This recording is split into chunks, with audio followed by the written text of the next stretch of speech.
Welcome back. So last time, um, we set up. Elfino had a plan to get a whole bunch of refined adamantite from around Eorzea, and while we're waiting on that, Urian J and I are taking the Loporits on a tour, and so let's continue with that. Hey, Cooking Way. Agriculture shock. This is all very wonderful, I'm sure, but I was rather hoping to learn more about your nourishment provision facilities. In other words, where is the food? I believe both the knowledge and consumables you seek may be found at Mariol on Agronomics. As I imagine Singing Way and the others intend to study every conceivable facet of this apparatus, wouldst thou be so kind as to escort our visiting culinarian? Yes, that sounds much more interesting. Hopefully, I'll be able to see firsthand some of the delicacies Urianger was telling me about. Even his incredibly vivid, if a bit too verbose, descriptions cannot compare to sampling them myself. Not to mention the theorist will soon be no more, so I must learn all I can while there is still time. Let us brook no further delay. Alrighty. To Mariol Agronomics.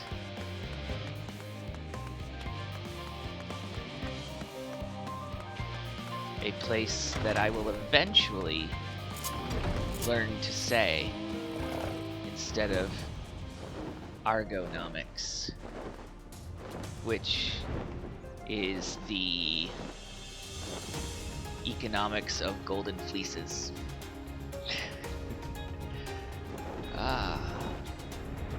In case you didn't suspect that I would make jokes about Greek mythology. This is the place, yes? The heady aroma was enough to guide me here, and I've spotted several of the fruit and vegetables featured in our compendium. I'd dearly love to try some, but I read that those who help themselves to a farmer's crops without permission are often caught and put into pies. Perhaps you would ask whoever's in charge if they would be willing to part with a few samples. Okay. Cooking Way is now accompanying us. We've got our very own bunny. Bunny. Oh, it's Jebke. What up, Jebke? Oh, what a fine mess this is. I don't know what accent I gave him last time. Ah, it's you. The one who climbed down the mine shaft. I'd show you around if I could, but I'm rushed off my feet preparing for the exodus. But I'm not the only one. We've all got to find ways to do what we do down here, up there. First on the moon, then on whichever star the Forum decides will become our new home. It's all so sudden, so unreal. Don't you want to go to the moon? Well, it's better than waiting for the final days to claim us. But no matter how carefully it's all planned, we'll never be able to take every variety of flora and fauna with us. Even the ones we can take may not survive in their new environment. So many species doomed to extinction. Sorry, that's not what you came to talk about, is it? Nothing quite so dire, I assure you. We merely wish to sample a little of your produce, if we may. By all means, help yourself. Much appreciated, my good fellow. So, where to begin? We've got a little tiny dot on the map. Ah, the grapes. Hello, Cooking Way. Oh, I know what these are. Grapes, yes? Let's see if they are as delicious as they look. So sweet, so sour. The taste is much like a ripe philosopher's carrot, and yet the texture is entirely different. The contrast between the outer skin and the fruit within is most peculiar, though far from unpleasant. Yes, I think I'll try another.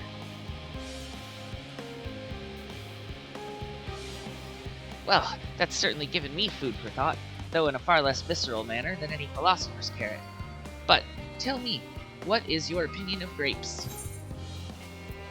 I'd brave an erupting volcano for a choice bunch. Meh. Ghastly things, I'd rather eat rancid gigantode eyeballs. We're gonna say the first one because it is a reference to Azim, who once stopped a volcano from erupting to prevent the loss of a species of grapes that was endemic to a particular island. It's actually what she was doing while we were all in Elpis, dealing with Meteon. So that's the one we're gonna say. Yes, they are rather Moorish, aren't they? And from what I've read, quite versatile too. Something about people stepping on them to make intoxicating beverages, as I recall. Anyway, that's enough about grapes for the time being. On to the next treat. Where's the next dot? Over here. Orange by name, orange by nature. What came first, the fruit or the color? Who cares? Let's eat.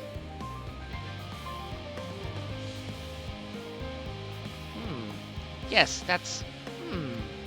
equal parts sweet and sour, as with the grapes, yet nothing alike. I may have to consult Urianger about expanding my vocabulary. I simply cannot find the words to describe it. Perhaps what I'm looking for is... bitter? This is all very complicated, you know? So many flavors, so many choices, and each individual with their own personal preferences. Now I see why you all turned your noses up at the idea of eating nothing but carrots. Marvelous, though they still are in my estimation, let no one say I said otherwise. Ah, but speaking of carrots, I've yet to sample any of the vegetables. Let's see what's in the field over there. Alright.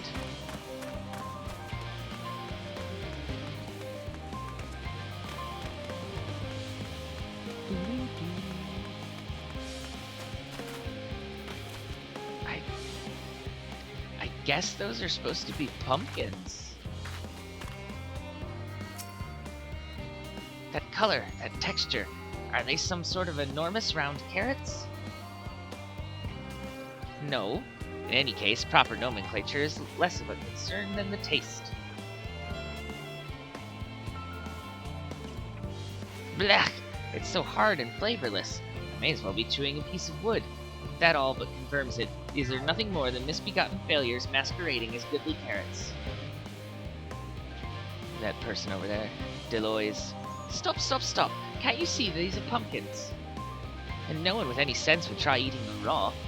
You're supposed to cook them first. Do you not find it an awful bother? Far from it. Cooking is a joy unto itself. And what's more, it broadens the range of ingredients that we may safely eat. But above all else, cooking allows us to draw out the full potential of our produce. Pumpkin stew has been one of my favorite dishes for as long as I can remember. And perhaps even these hard blocks of plant matter can become as delicious as the orange I sampled. I wonder, though, if there is anything even more delicious. How about that yellow fruit over yonder?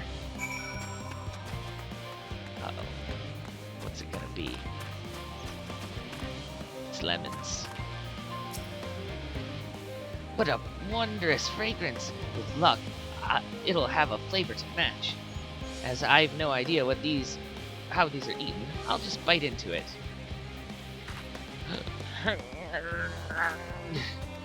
My tongue?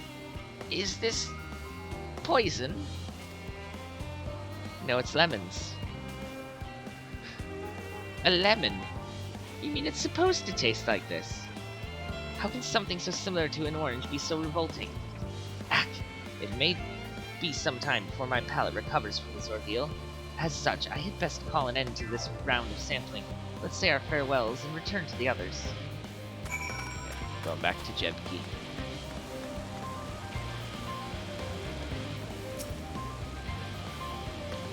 Finished, have you? I trust you found something to your liking. I'm rather enamored with the grapes and oranges. Less so the pumpkin, though I learned the hard way they're not to be eaten raw. Then there was the lemon, the deceiver. I still feel so violated. Haha, first time, was it? I'd hate for you to leave with a bad taste in your mouth, in more ways than one, so I'll give you this lemon muffin I baked. If this doesn't change your opinion, nothing will. More lemon? Have I not suffered enough? Nevertheless, it would be remiss of me to spurn this opportunity to... Oof, a bit of sick came up there. Learn more of your inscrutable ways. Very well, Lemon Muffin. Do your worst.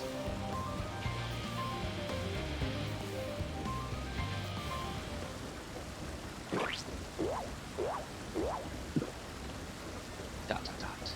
This is delicious. Although I still detect a hint of lemon, it complements the sweetness of the dough to create a perfect harmony. I never would have guessed its vile bitterness could be utilized so elegantly. My good chap, this is simply breathtaking. See, we rarely use lemon in its natural state, but it has a starring role in all sorts of recipes, and the same is true for many other ingredients. It comes down to making the most of the resources at your disposal. Sometimes, that can even be the difference between life and death. I know we won't be able to take every species with us.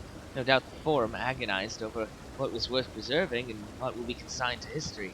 Hard choices, but make them we must if we're to survive. Such strength of will. Now I know what Heidelin sees in your kind.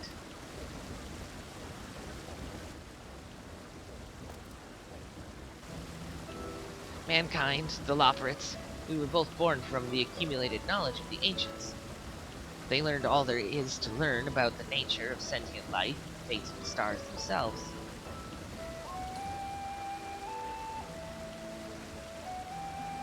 Once a civilization has fulfilled the basic requirements for survival, it will inevitably seek to eliminate all forms of negativity and achieve perfection. And therein lies its folly, and its downfall. For perfection is an unattainable ideal. 'Tis the paradox of the immaculate carrot. Yet civilizations, since time immemorial, have deemed the pursuit of perfection as progress. They pay no heed to the costs incurred in their futile quest, and all too often become the architects of their own demise, their dreams forever unfulfilled. What, then, is the alternative? The answer lies in knowing that our existence can never be perfect, to be content with what we have and make the most of it. When life gives you lemons, make lemon muffins.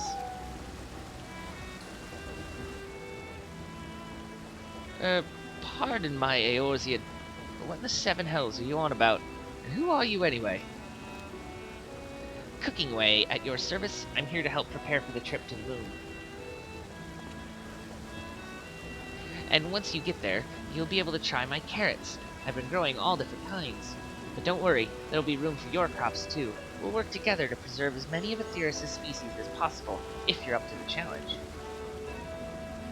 Yes, of course, I look forward to it. Well, this has all been highly productive, probably. Let's go and see if Urianger and the others have run out of machinery to inspect, shall we?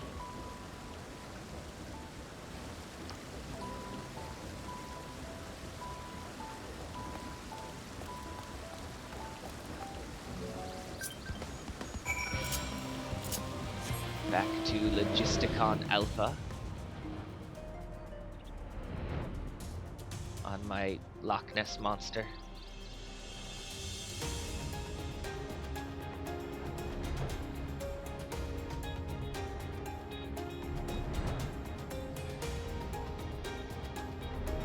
Bloop. Don't mind me, I'm just riding a swimming dinosaur through your building.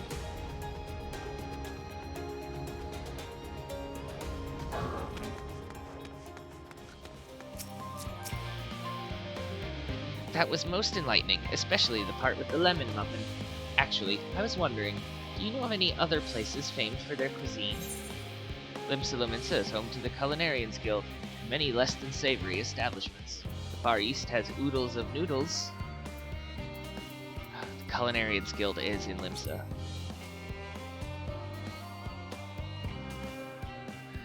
But that I had time to visit. The more I learn of Aetheris, the more I wish we could spare it from the final days. Alas, Heidelin's orders are to flee, not to resist. If only there was some other way. Urianger, Sage Council. Asuka, I trust thy time at Mariol Agronomics did bear fruit. Our own efforts, too, were rewarded. We now possess an embarrassment of educational riches. No doubt our guests' relentless pursuit of knowledge could occupy them and us for a fortnight. Alas, time is of the essence. Let us return to the Charlian hamlet forthwith. I shall gladly attend to each and every loprit there, should further questions within my power to answer arise. Okay. Oh, says Growing Way. He doesn't want to leave yet. We can teleport to the Charlian hamlet. And teleport we shall.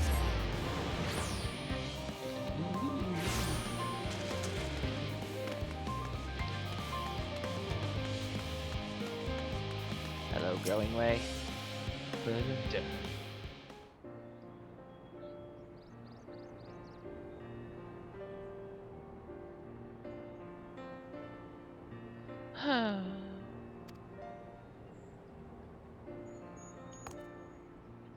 Yes, Asuka, that was indeed me verbalizing a sigh to express my emotional state.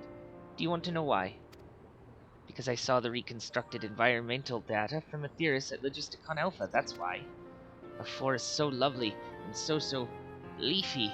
Are all of your forests like that?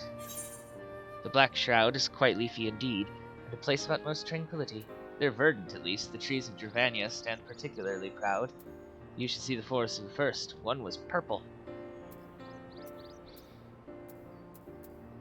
Well, doesn't really matter which one we say.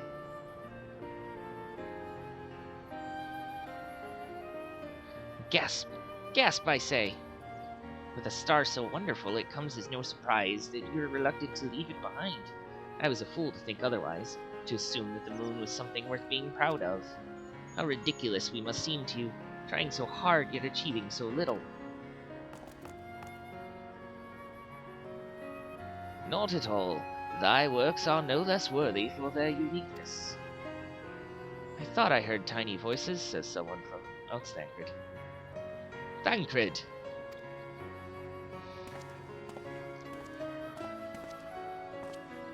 How didst thou fare? Oh, I was able to glean a fair bit from the researchers while helping to move their cargo. Preparations have proceeded without interruption here, despite news of the coming end. We have the Forum's leadership to thank for that. That doesn't mean people aren't worried, though. Quite the opposite. Knowing disaster could strike at any moment, they hurry to complete their work, equally aware that a single error could be the difference between life and death. We can hardly tell them there is no cause for concern. Perhaps not, though aided by our goodly Growing Way, we may yet find other ways to lighten their burden. Me? Be of use to people? I'm honored that you would think me so capable, and I'm not sure that I'm up to the challenge. Nevertheless, I believe in thee. If you say so, I suppose it can't hurt to try. I passed someone moping in the Western Plaza that looked to be in need of a helping paw. Perhaps you might start with him.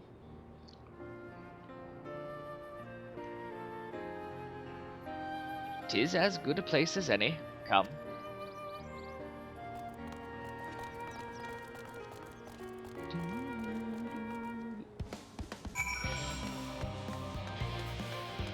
Speak with the troubled researcher.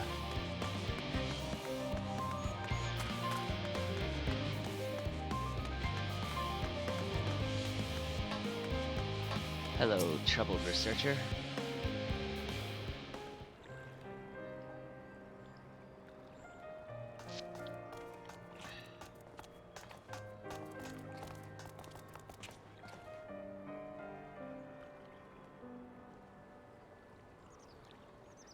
Oh, can I help you? Can we help you? If it is you who would help me, is my anxiety truly so obvious? A burden shared is a burden eased. Pray, tell us of thy troubles. Those little fellows do look like good listeners. I'm an engineer, you see, and what they say of the ship, that it's the sum of decades of Charlian ingenuity, that is built with peerless, elegant technology. It's all true, but I know that none of that's a guarantee. We've never before launched a starfaring vessel, let alone flown it into the great expanse. All the tests we've run have been on the ground. Only operational personnel and cargo will be aboard for the first voyage, but even so, if it fails us then, what can we do? And if it doesn't, it could fall apart on the next flight, or the one after that. We've done everything we can to prevent that from happening, but it hardly matters. We thought the ether burner's design was flawless too. Look how that turned out. Thou art familiar with these most daunting technologies, and thus dost thou hold the power to allay his fears. Oh, I'm not sure about that, but, well... Maybe you could tell me if there are any aspects of the ship's design that you're especially worried about. Oh, our ability to walk about and perform our tasks, for one. I've devised a means by which to employ gravity, a spatio-temporal spell, to regulate the environment. But what if it's not strong enough? What if everyone floats away and begins crashing into things as soon as we've left the star? Ah, gravitation. Maybe I can be of help after all. Up there is not so different from down there, you see. The same rules apply, and if you consider them as part of one great big cosmos rather than separate places...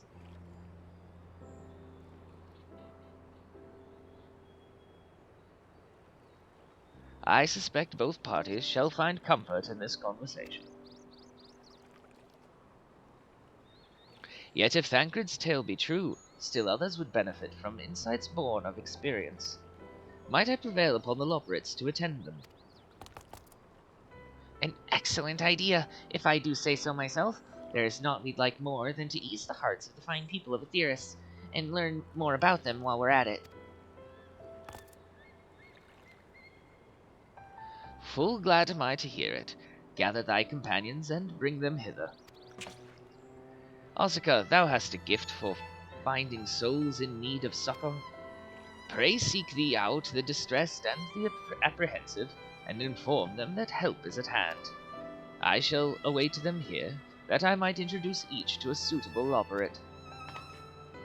Okie dokie.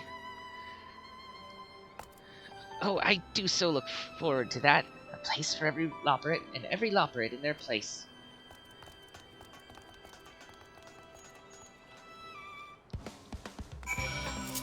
Let us find sad folk. Oh, there's one. Despondent engineer. Just leave me to my misery. The forum can appoint someone else. I apologize. I simply don't know what to do. How am I supposed to pilot the Ark if I'm already falling apart under the pressure? Go talk to the bunnies. You know a starship pilot that I might speak with? Truly. Well, then there's no time to waste. They can help me prepare for this monumental task. I have to find 8 people.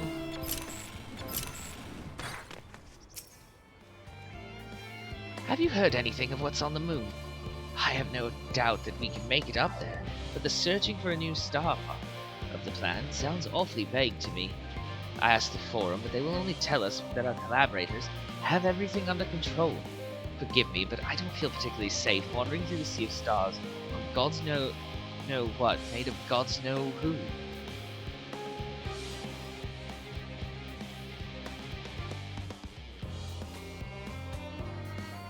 You mean to say that I can speak with them directly?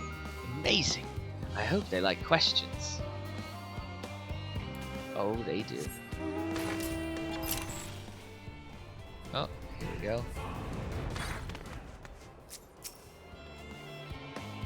Worries. No, I believe I'm fine, thank you. I've been confiding in my colleagues, and it's helped a lot. Can't recommend it enough. Okay. So not only do we have to find 8 people, there are going to be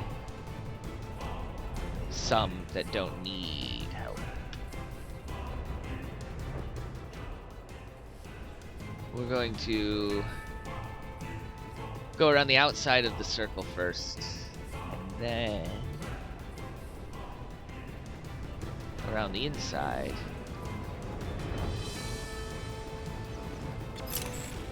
Okay. Can we fly inside there? What? How did I never know we could fly inside?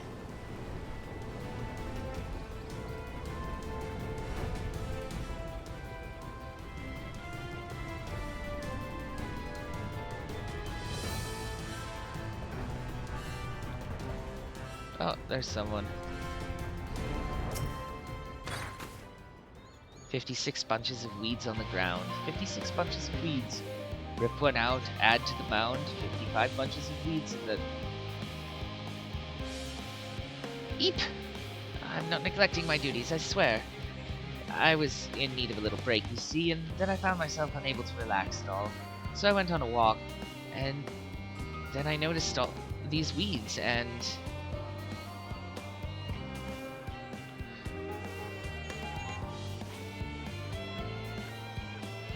pleasant conversation partners, and oh so fuzzy.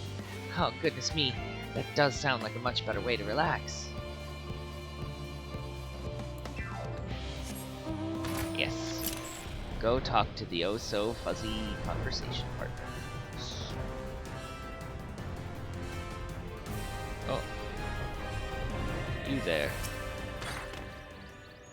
Concerns? Nay, there's no point in worrying at this stage. It'll only make the work go that much slower. Okay.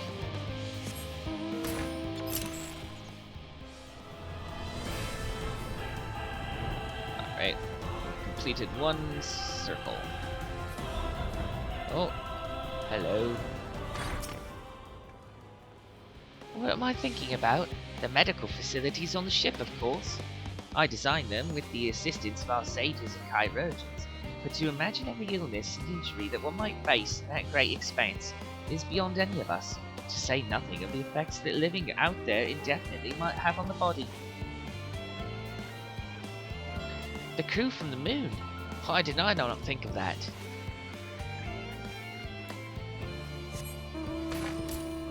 Four more. A gleaner. Hello, gleaner. Is anything bothering me? Well, I've been loading cargo for bells now, so my back feels like a void sense played it as a piano. My feet and knees as drums and cymbals too. Okay. That one just needs a break.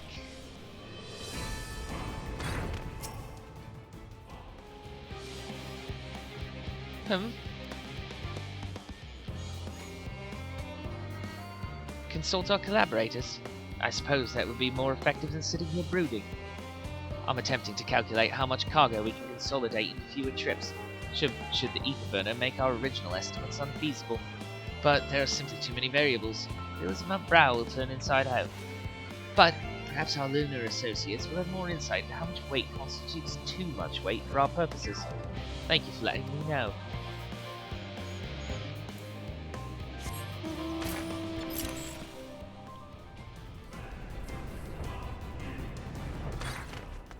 You there?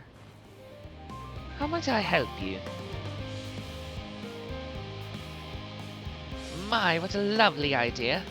I too noticed people becoming rather tense, so I rushed out to pluck some fresh and fragrant tea leaves. Now I need only track down 100 or so cups. But don't you worry, I can manage. I hope your plan to cheer everyone up goes well. Said this woman is doing better than you are, is what it said. Hello.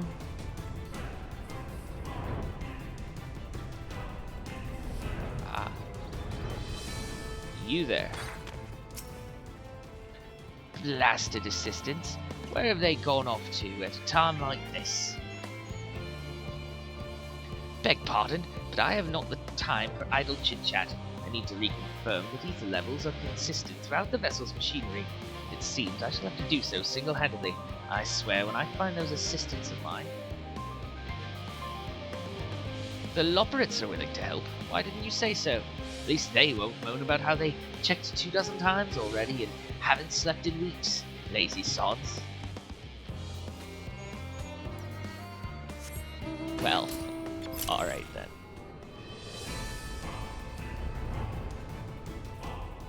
Hello? We still have to find 2 more people. Hello? Aha! Haha! The end of the world is nigh, yet the work goes no faster. Schedules are such temperamental things. Peaceful one moment, utter bollocks the next. And yet, I never felt so alive. This one is beyond your help. Only sleep can save her now.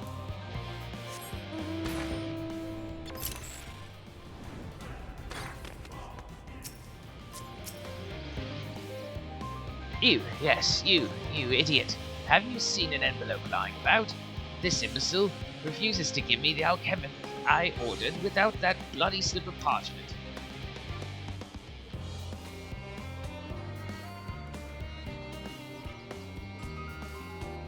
Unless your friends have a spell to make me remember where I dropped my damned envelope, I doubt they'll be more help than you, and you've wasted enough of my time already. It would be unfortunate for all involved to inflict this man upon the Loppers. And so we shan't.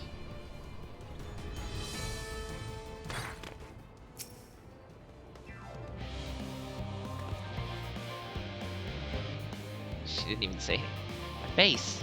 What's wrong with my... Ow! Perhaps I am a bit tense. I was tasked with ensuring that the proper fauna, and only the proper fauna, are brought with us to the moon.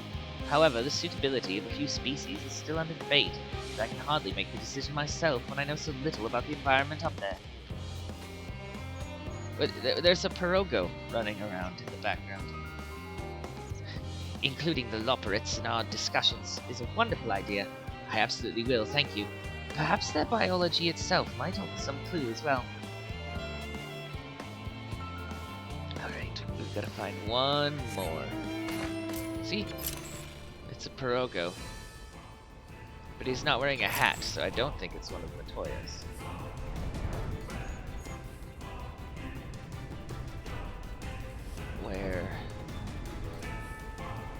Where is the final person?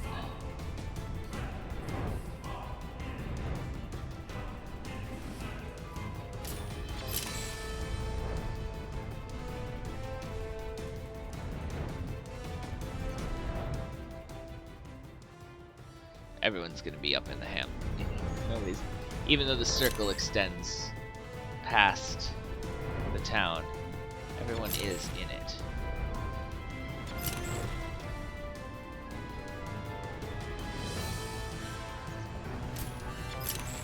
Hello? Who needs help?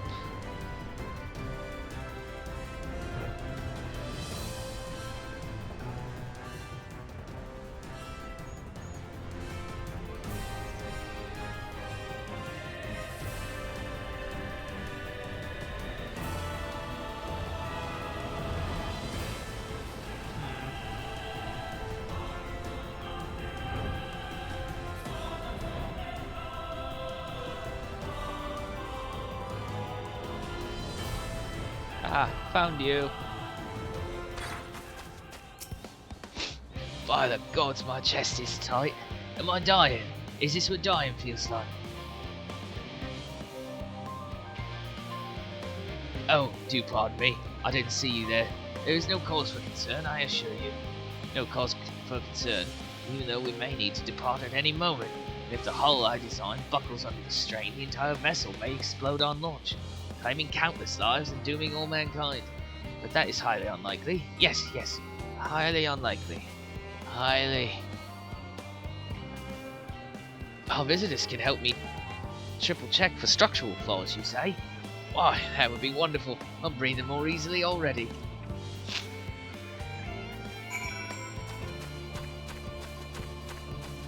Now we go talk to Urianger.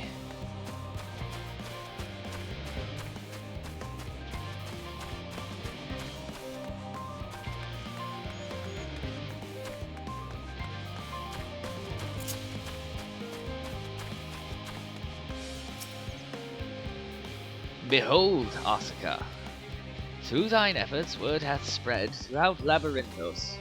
Verily, to a far greater number than we anticipated, Living Way doth gather more loborits as we speak.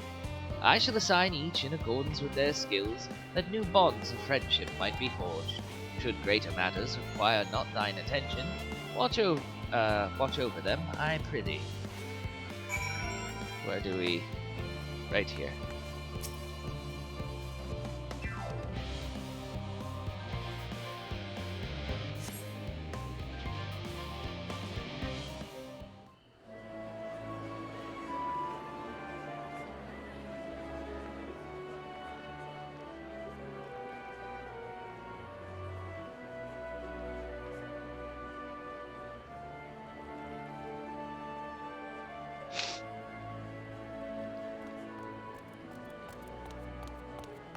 Phew! Oh, finally some rest. Why, I haven't spoken so much in, well, in forever. Lively, isn't it? The town is abuzz. Everyone eager to meet with our friends from the moon.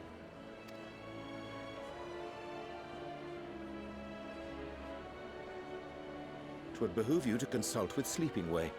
As our moon's pilot, his advice should be most pertinent. I'm impressed. Truth be told, I struggle to tell one from another. No offense intended, of course. None taken. After you and your friends left Mare Elementorum, we spent no small amount of time with your Urianger.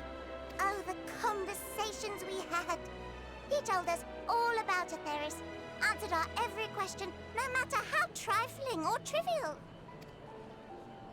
Look! Every page filled to the margins with knowledge. When I first arrived, I was struck by how little I knew. It was daunting. But then I realized that, were it not for Urianger and his teachings, we'd still be stuck on the moon, gazing at your world and wondering what we've been missing.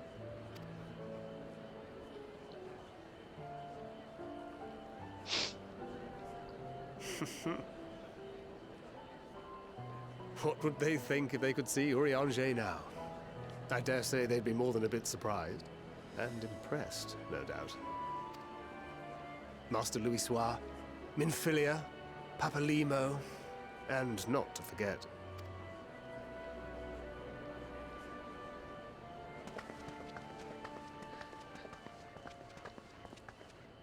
Oh there. Heard there was a visiting expert who we might bother with a few questions. I take it you'd be the one.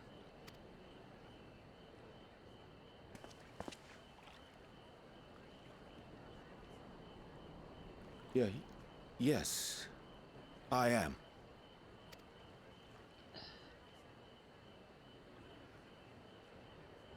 Wilson and Blovida, Charlian's foremost researchers in the field of teleportation magic, and Moonbreeder's parents.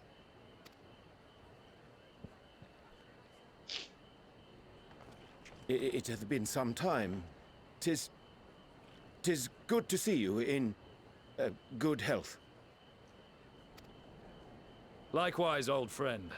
Blovida and I were most honored to answer the call. Never expected this reunion, though, did we, dear?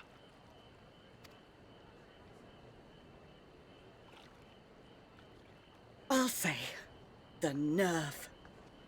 Sending that letter, then running off to the gods know where.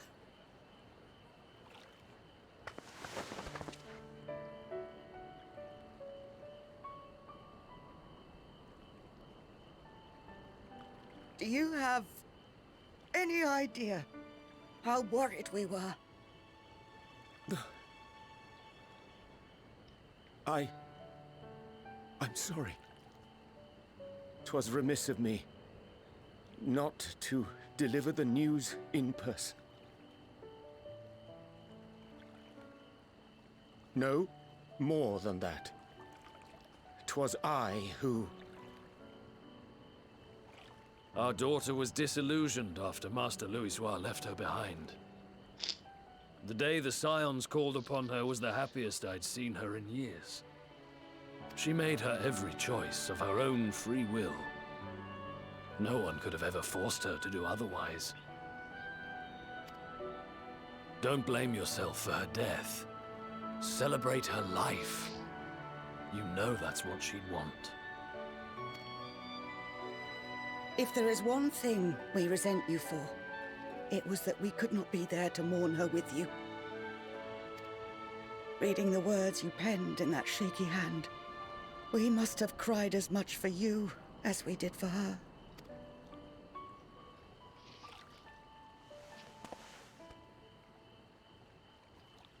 I'm sorry. I truly, truly am. I knew not what to say. Knew not how to express my feelings.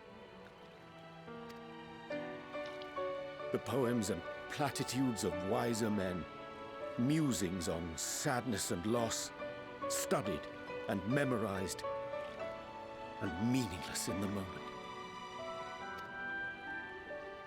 Silly boy. We are all powerless before such grief. Even now, try as I might, the words escape me. But in our hearts, we know, we always know.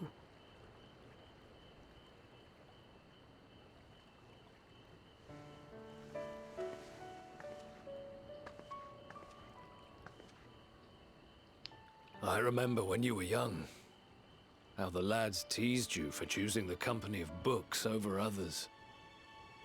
Our moon didn't take kindly to that. Be nice to Urianger, she'd shout, and give them a walloping. No matter how many times we scolded her. So we offered a suggestion.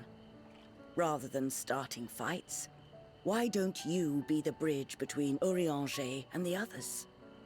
She had to mull it over for a while, arms crossed, brow furrowed in intense thought. But from that day on, she never let you be alone. She'd drag you outside to play, pepper you with endless questions, read the same books you read, all to try and understand you that much better. I'm sure it was annoying and exhausting at the time, but she only ever had the best of intentions. And look at you now, at the center of the crowd. The reason there even is a crowd, having brought these people together. You've no idea how proud we are.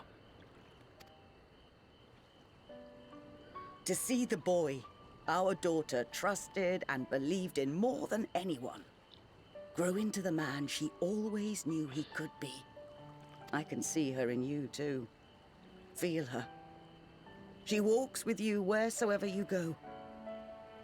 So thank you, Urianger, for being who you are.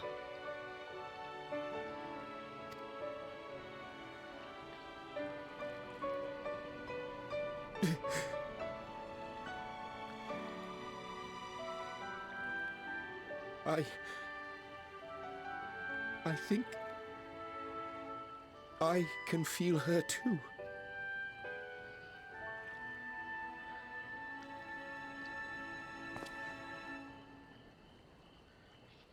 The truth of her life. Not sorrow, but hope and love.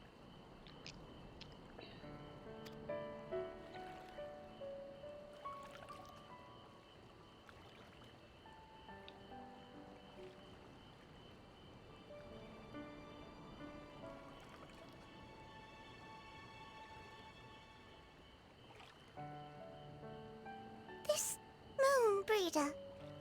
She was important to him, wasn't she? You could ask the man himself.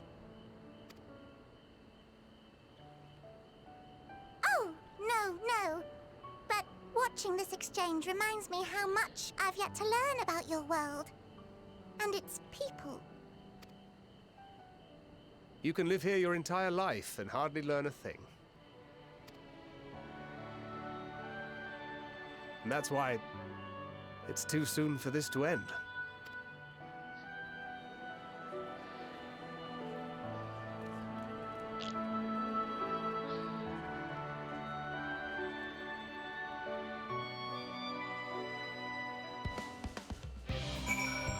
I gotta pause for a second. Okay, so not any easier the second time around. Hey, Oriange. Oh, Asuka, be assured that I am fine. I am full glad to see them too, after so very long. Gladder still that it was in your company. As difficult as it was to accept their kindness, it would have been far harder had I faced them alone.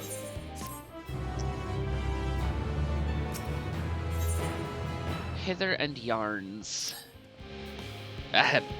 Thou hast my gratitude for lending courage to the Loperates. Not disposed to rest on their laurels, several of our guests have elected to accompany my countrymen to their stations. Some few may still have come hither seeking counsel, and so shall I remain to aid them as need be. If thou art needed elsewhere, do not let me detain thee. As a matter of fact, I was hoping you might check on Alice. The last I saw, she was struggling to carry an enormous pile of boxes out the west gate. I could go myself, but we both know whose help she's less likely to scorn. Not to mention that, much to my misfortune, I can think of several other things I ought to be doing. Until later. It's true. The only person she's not gonna get all Alize about is us.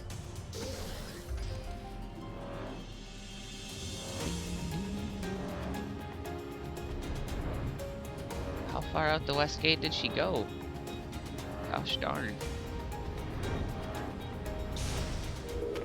Hello, Alize. That box is squealing. Asuka, what are you doing here? No, I don't mind if you help with the boxes, but it's far from the most exciting of tasks. Are you sure? Yes. Well, I appreciate the assistance. We need to get these to Aporia. Time is short, of course, but they're full of organic specimens and samples, so try not to be too rough with them. Alphino should be waiting for us when we arrive. I'll see you there. To the brick crate to Alphino. 3 minutes.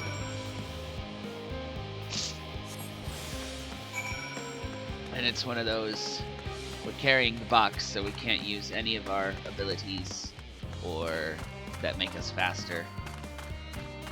We can't get into combat. So the safest thing to do is to stay on the path. Because whether the path itself has a masking effect on how far away enemies can see you, or if they never look at the path when they're within their sight distance from it, you're just generally safer on a path.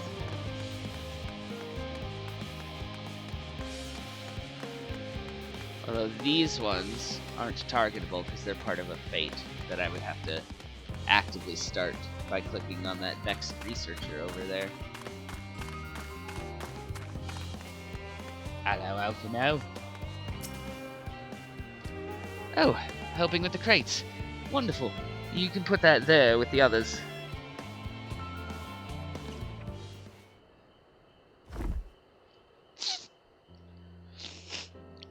You have my gratitude, but how did you come to be involved in this? Thancred. Ha, and then I suppose I have Thancred to thank as well. If you're wondering why we're tasked with bringing these boxes to Aporia, to begin with, so was I. It turns out that this is the base of operations of sorts. Those with final say as to what's included in the ship's manifest can be found here. Father included, I suspect.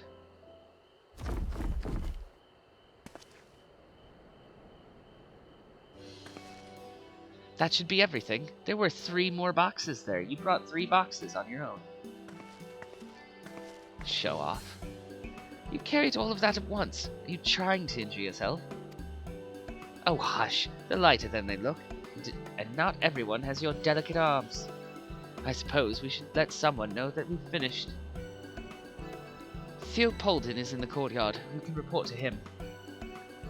Why don't you come along? You should get credit for your assistance, at least. Considering where we are, we might even learn something interesting.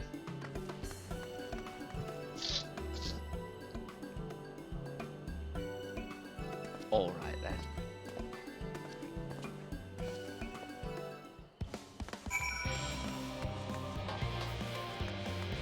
Let's go find Theopolden.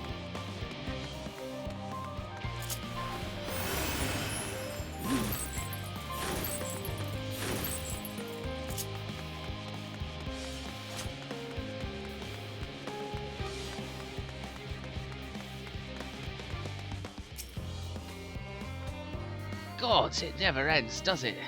What can I do for you? We've brought samples from Charlene Hamlet. Series 110? The crates are by the entrance. Ah, thank you. I had expected one of my colleagues, but we are dreadfully short-handed. Just a moment. You are Fortuno's children, are you not? Alfino and Alize at your service. You're well acquainted with father, I take it? Quite. I've been friends with your parents since our days at the studium. I remember when you were yay high, waddling hither and thither. Clearly, it's been quite some time since we've met. It is good to see you again, wielding your father's newlets, no less. You knew our parents when they were young. What were they like? Pray spare no detail. I should like nothing more than to regale you. Alas, I am meant to be in charge here. Reams of paperwork on for submission. We can help with that, in exchange for the sort of stories our parents would never willingly divulge, of course. Very well then. There happen to be 3 sets of documents in need of delivery, so how about you each take one?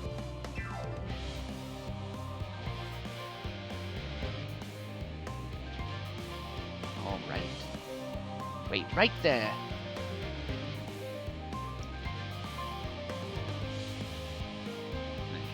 Ours. You will find a forum representative waiting to collect these near the southernmost structure. I hope I haven't kept her waiting too long. Never mind Alfino and Alize, I'm certain they will be back soon enough.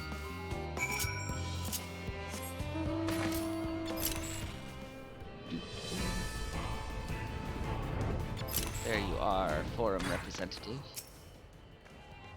Are you not one of the scions of the Seventh Dawn? I thought you were meant to be working on the ether burner. Oh, we're just waiting on the delivery of parts, so we're helping in other ways too. Theopolden's paperwork? I was beginning to worry he had misplaced his quill. I appreciate your help in seeing these documents into my hands at least. As for your other task, pray keep this between us, but I sincerely hope you scions succeed. The Exodus is, without a doubt, the most monumental undertaking in the history of the Forum, and so we must be circumspect in all respects. Risk is a privilege we cannot afford ourselves. At its heart, however, Charlian has ever been a nation of the curious. It would be a tragedy indeed if we were the ones to stymie your pursuit of truth.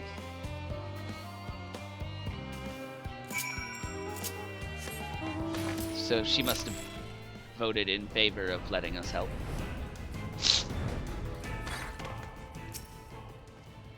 Quick and efficient. I dare say you have a talent for this work.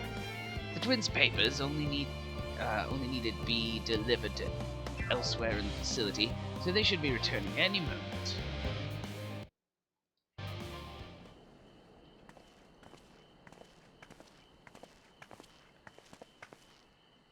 We return, with not a scrap of paperwork remaining on our persons, you will note. You both have my thanks, and my apologies for sending you on an errand far below your ambitions. Why, even as a babe, you struggled out of your swaddling clothes and... That is quite enough of that, thank you. It was compromising stories of our parents that we'd ask to hear, to reiterate.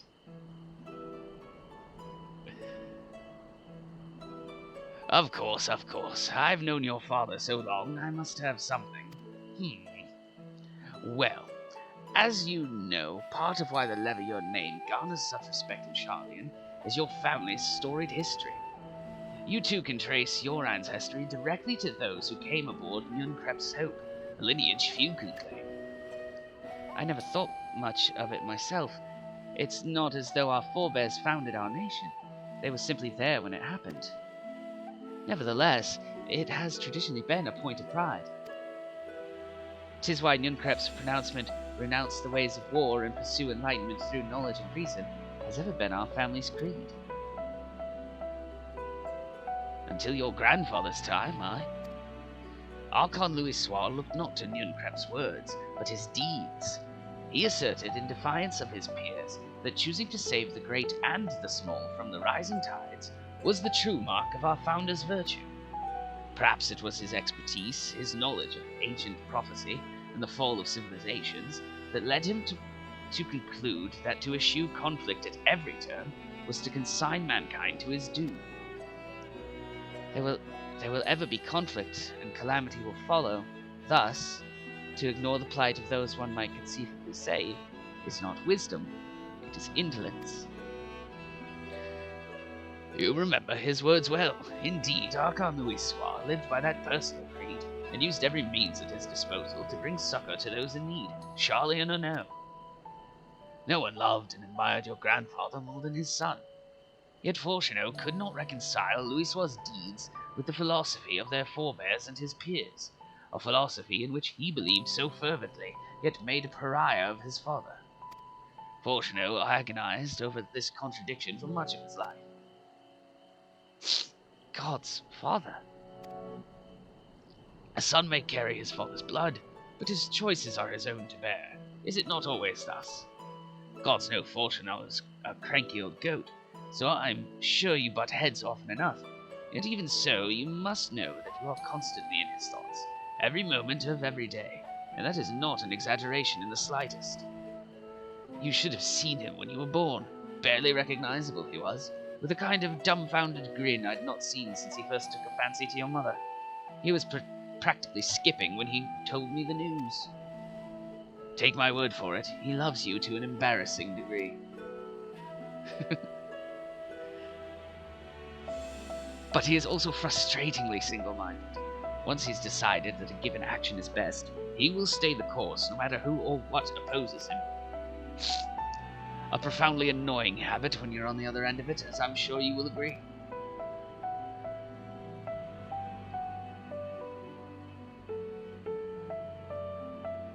I'll say. Thank you for your insight. When next we meet our parents, I shall mention that we spoke. Try not to get me into too much trouble now. I need the forum on my side. Speaking of which, I ought to be getting back to work. I have to make sure those specimens you brought make it to their proper places, or the cranky old goat will have my hide. We can speak again later.